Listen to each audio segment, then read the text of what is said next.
We have champions, challengers, and chairs. Welcome to Shelf Love, Episode 1.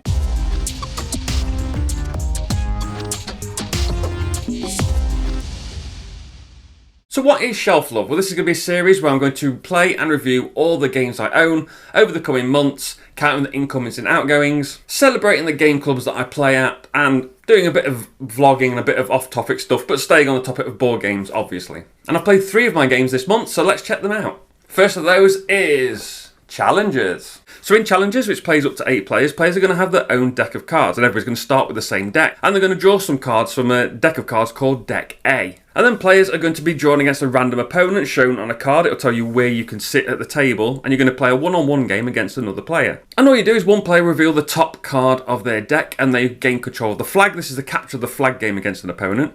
And then the other player will reveal cards from their deck until the total power of all their cards meets and exceeds the current flag holder's power, in which case they take the flag. And then those cards are stacked together, so you only have to beat the power of the last character played.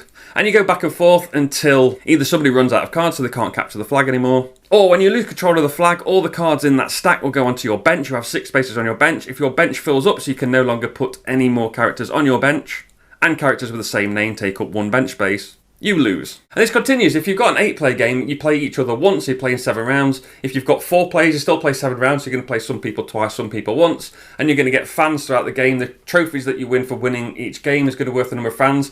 The 2 players with the most fans go to the final, and the winner of that final wins the game. Now, I really like this game. I love the tournament format. That's what attracted me to it. I didn't know what people were going to think about the actual game, because basically you draw cards to build a deck, and you're going to draw cards in between each game. So and the cards are going to go from Deck A, then Deck B, then Deck C, so they're going to get better and better as you go. And players are going to decide which cards to put in the deck, which cards to cull out of their deck, because if your deck's too big, then your bench is going to fill up too much. If your deck's too small, you run out of cards, so you've got to try and get that balance right. And I thought with the gameplay being just this simple, you just flip over the top card of your deck over and over, and then you stack the cards, you take the flag. It's dead simple. I thought people are never going to want to play this. I really like it. I think it's fun. But everybody I've played it with have really enjoyed playing it, and I'm quite surprised. And this is probably the 3rd time I've played my copy, the 4th time I've played this game overall. Everybody's enjoyed it every time. People have replayed it. I've enjoyed it every time. I've also got this. This is Challengers Beach Cup, which is basically the same game, but has different factions. So there's 7 factions in the main game. You only use 6 per game, so you can leave 1 out, so that you can slightly differ the number of, or the types of cards that are going to be in the game. This brings you 7, I think it's 7 more new factions, but also you could play an 8-player game of this, an 8-player game of this, and then have the winner of each competition play each other in a grand final. And that's something I really want to do. That involves 16 players.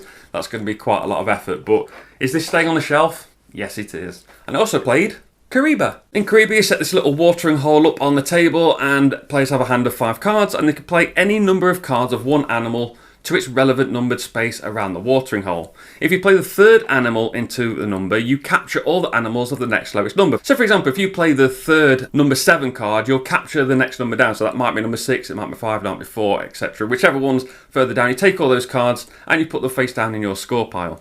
The only way this changes is that number 1 is a mouse and number 8 is an elephant. Only number 1 can capture number 8. You can't play number 2, and if there's no number 1s, you capture the elephants. Only the mice can scare away the elephants. After a player's played cards, they draw back up to 5. When the draw deck empties and a player runs out of cards, the game ends, and all the captured cards count as 1 point each. Whoever's captured the most is the winner. And this is, again, another really fun game. It is from Reiner Knizia, so it's always going to have that bit of tactical element to it, and deciding when to play cards. And it's fine playing the 3rd or 4th card into a pile so that you capture something, but then you've just created a pile that's worth 3 or 4 points now. If somebody plays a higher card than that, then they can capture that and get loads of points. So you've got to be careful about this give and take, about trying to get points for yourself, but not giving too many points away to other people. And again, it's one of those games that I thought I'll buy it because it's cheap. It was only about £10, I think, and I'll play it and see if people like it. And again, everybody loves it. I think it's just one of that Reiner Knizia thing where he's taking this simple game and making it decent gameplay.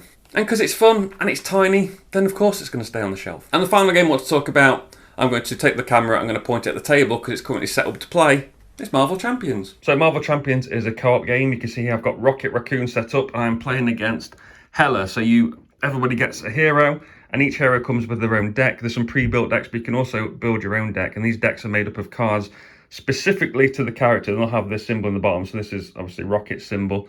I don't have any Rocket cards in my hand at the moment. But there are all these other cards, such as the basic cards that are grey, and everyone has an aspect, and this aspect is aggression. So these are red cards, and they can deal more damage. And then every villain plays differently. So this is Hela. Where's the setup card for Hela? Setup cards for Hela's over here. It tells you what you need to set up. So you get Hela's cards. You get 2 modular encounter sets, Legions of Hell and Frost Giants. And you also get a standard set of cards that's pretty much in every game. You shuffle them up into the deck, and then you set it up. And Hela's a bit different because Hela's got a captive Odin, and there's some things you need to do, and she starts with some things in play, and she's a bit more complicated than some of the others. But basically, you are going to either be on your alter ego side, where you're going to play cards, take actions, and recover health, because health is tracked for everything. Or once per turn, you can change to the other side, which is the hero side. And you can thwart, and thwart removes threat from these schemes. And these schemes are going to build up over time on most of the schemes that are in play. I say Hela's got 2. Hela's a bit weird compared to other villains. So you need to thwart to keep the scheme down, because a lot of times if the scheme gets to the maximum number, you can see Odin here is 18 per player. Most of the time, if it gets to that, it says that if this scheme is completed, the players lose the game. So if there's 18 per player, so I'm playing solo, so if this ever gets 18 scheme, I'm going to lose. So I need to keep thwarting to keep that number down, because that's going to increase every turn. You can attack to deal damage, and they have minions in play that they can use, or you can attack the villain in some cases. Sometimes you might not want to. And you can defend, because obviously every turn they're going to attack. They've also got a deck full of cards that they're going to use to attack you. And these are going to be events that do stuff. There's going to be minions and whatever, all the different things that they can attack you with. And because it is a living card game, there's plenty to pick from. Here's all the heroes that I've got available, and there's some more heroes there, and there's all the villains that I've got thanks to the people at Board Game Geek that make those dividers, which is really nice. And then there's all these different encounter sets, so they're going to be used with the different villains to make the game different and keep it fun. And I really like this game, and obviously it's good fun, and the way you play the game is hand management, so it's doing that thing that I really like, where you've got to discard cards from your hand to play cards from your hand, and sometimes you have to discard cards that you wanted to keep because your hand side isn't very big. The problem I've got is I've got a lot of the content. I've got all the content so far up until, I think it's Jubilee and Iceman were the last 2 heroes to come out at the time of recording. It's expensive, and it's still going. And I know that Agents of S.H.I.E.L.D. has been announced, which is going to be another sort of a big box expansion release. And there's already 4 big box expansions. Now, I'm playing through all the content now, and I'm really enjoying it. Once I've played everything once, I don't know how often I'm going to go back and repeat those plays. And with it being a co-op, a lot of my friends don't play co-op games, so it's hard to get co-op games played. It's not a solo game I'm going to prefer over other solo games that I've got on my shelf. I'd rather play some of the miniatures heavy ones, for example, like Marvel United or Marvel Zombicide, if I'm going to play a Marvel game, or something like Destinies if I want to play a story-driven game. So it's going to stay on the shelf for now. It is a bit of a money sink, because you've got to buy those expansions. That we don't have to buy them every month, but I'm going to buy them every month to keep the completion.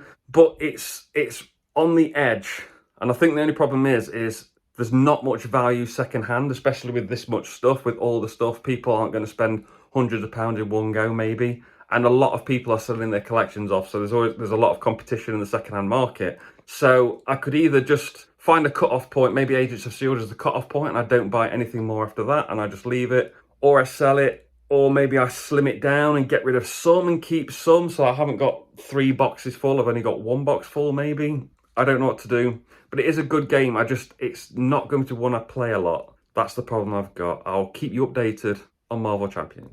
So here I am at a very rainy Kimberley. I'm getting rain in my coffee. I'm at the Kettlebrook Lodge in Kimberley. Kimberley is about 30 minutes away from me, where I'm in Mansfield. But it's really convenient if you're in Derby or Nottingham. As you can see from the map, it's not too far away. You can easily get it. I mean, a lot of the roads are closed around here at the moment, so it's a bit more difficult to get to. But this is Kimcon. This is Kimcon number 6. A nice little games day. This lodge, you can see. One of the important things I look for is parking. There's plenty of parking in the car park, which is great. There's also free Wi-Fi. There's also, I mean, check this out. This is what we come for.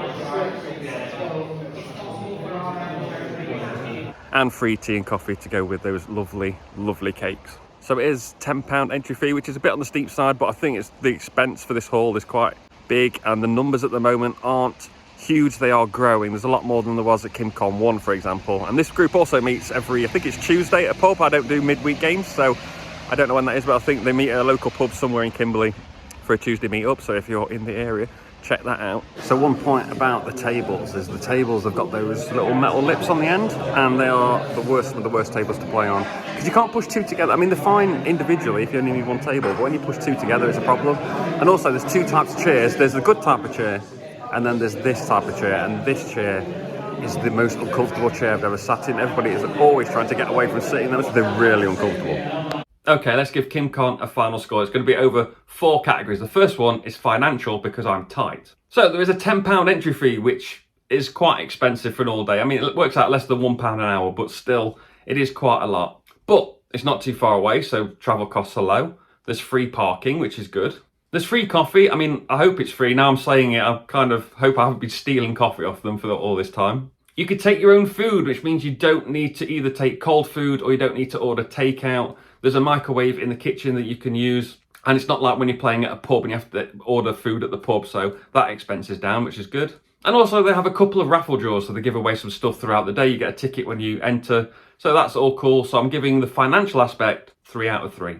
Now for the room, I've mentioned the bad tables and the bad chairs. We can't do anything about those. What I didn't mention though, there are plenty of the good chairs, the sturdy ones that are comfy. There are plenty of those for now. If the numbers pick up, we'll see how that goes.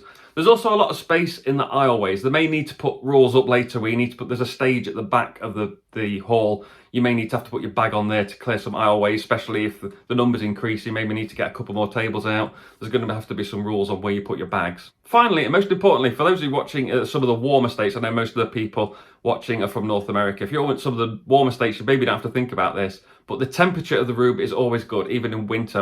There are some game days I go to that you'll see coming up where you have to sort of wear gloves because they're so cold and there's no heating. And so, yeah, I'm always relieved when a room is nice and has a nice temperature. So the room, because of the tables and the chairs, I will give 2 out of 3. And the third segment is the people. Now, the people are always really nice. They're always looking around to see who's not in the game. When a game's finishing, they're always looking to see, are you playing? And they always go up and ask, are you playing? Do you want to play in this game? What do you want to play? And everybody gets together to make sure everyone's included, which is always good. That's something I always look for. There's organised tournaments, which is cool. There's a website where you can organise a game, so you can put a listing up for a game, say how many players it is and how many spaces you've got left, which is great. And there's also players wanted signs. So they're doing as much as they can to make sure everyone's included, which is good. So of course, I'm going to give the players 3 out of 3. And the fourth category is a bonus point given at my discretion. I'm going to give it for the cakes, which are handmade by the organiser's mum, and they are beautiful. So I'm going to give it a bonus point for the cakes, giving Kimcon a final score of 9 out of 10. Okay, let's go to a video of me that I filmed a few days ago and I didn't do my hair. I apologise, I'm so lazy. Now there is a very good reason actually why I want to play every game myself and kind of judge it and see if I want to keep it or not. Before I go into that, I want you to remember one really important thing. The rest of my house is very clean and tidy. A place for everything in its place. I like things nice and neat. It's just this one room that's not. That's because I live in a 2-bed apartment. I'm on my own, but I do have a lot of stuff. My dad's moving house, so I've got a lot of his stuff as well that we're putting on eBay. That's been left down to me. So there's more stuff in my house than I have room. So I need to make room. You'll see, I'll show you around. So this is my room from behind the camera. Now, bear in mind, I have actually tidied up. A couple of weeks ago, I did a big tidy up. I am intent on these shelves, this block of 2 calyx here and this 4x4 here. That is going to be the only place I put games except for those that are too big and I've had to go on top. So I need to make room on the shelves because maybe in the coming months I'll have the Last of Us board game, which is going to take up one of these spaces up here, I think, because they're ordered by size. I may have the Monumental expansion if that comes, if you've seen the video on that Kickstarter. It might arrive, it might never arrive. But the worst problem is I've got the 3rd Marvel United Kickstarter coming, so that is 10 boxes worth of stuff, which means Marvel Zombies needs to move to make room, which probably has to come down here, which means I need to move these 2 boxes that have stuff in, so I need to make some room. So everything I need at the moment is sort of around the outside of the room. I've got some games that I don't know why they're there. I don't know why they've been put to one side. I've got my box lights here that are way too big, but they do a really good job, so I need them. I've got this tiny little heater that doesn't really heat this room up in winter, which is why I'm always wearing a hoodie in videos in winter. And then I have these. This is, I think, ISS Vanguard and Kingdom Rush that I'm ready to put on eBay, as well as a bunch of old recording equipment I don't use anymore. I want to see if I can do anything with that. And then here's where things are going to start. This is the stuff that's on eBay at the moment. That's where I'm keeping it. A lot of it's packaged up and ready to go. I'm going to put a chest of drawers here, which means I can move these out the way into there, and then my golf clubs that are here can go out into the hallway where they should be. And then here, I'm going to get 4 foldable chairs so that I can actually have people around, and once this is tidied up, use this as a game room again. And then my play mats that are just kind of flopped over there, if I've got the size right, they should be able to fit down the side of where this chest of drawers is going to go. But I need to sell all this, I need to list all this, and then, don't even get me started what's out here. There's so much stuff that I need to go through. But yeah, just need to tidy this room up to make it more usable. Decide which of this stuff up here. Do I need 2 Eeyores? Probably. Definitely need Pikachu, and I definitely need my Hello Kitty Shinkansen Ekiban that I got from Japan. But I need to play these games and decide which ones I'm keeping and which ones I'm not going to. And I just want to get this room nice and tidy. I've just tripped over something there, brilliant. So that is why I need to play every game in my collection. And comment of the month comes from someone called Franz Bizarre, I think that says, on a 5-year-old video saying, great video, wants to slow it down to 0.75 speed. So for the last 5 or 6 years, or however long it's been, my how to play videos have been a tug of war between what I want to do and what you want to see. So what I want to do is I want to get a video, I want to go, you do this, you do this, you do this, you do this, you do this. Keep it as quick as possible to use as a refresher. So like, I've got a game day tomorrow, for example. So tonight I'm going to watch probably the Terminus video because that's what I'm going to try and get played tomorrow. I want to just whip through it as quick as possible, refresh all the little rules that you may forget, and then just get the video done. But what most people want to see is a bit more of a slow-paced rulebook replacement video, which is fair enough. So what I've been doing, especially over the last year or so, is I've just been slowing down gradually, slower and slower and slower, until finally, my last few how to play videos, I haven't had any complaints about the speed of them. So I think me and you, we've come together, we've found a pace that we both like. I'm still going quite quick compared to most how to play videos, and you're able to understand them. So I'm glad that we've come to this agreement, and I hope we can move forward and learn to play board games together. And that's it for Shelf Love episode 1. Let me know what you think of this series in the comments below. Remember to like, share and subscribe and all that good stuff. Next week's video is going to be the top 10 games I'm looking forward to playing most at Essen, even though I filmed that a month ago and I've already pre-ordered 2 of the games on the list. See if you can guess which 2 they are. Like, share, subscribe, as I've just said. Thanks for watching. I'll see you soon.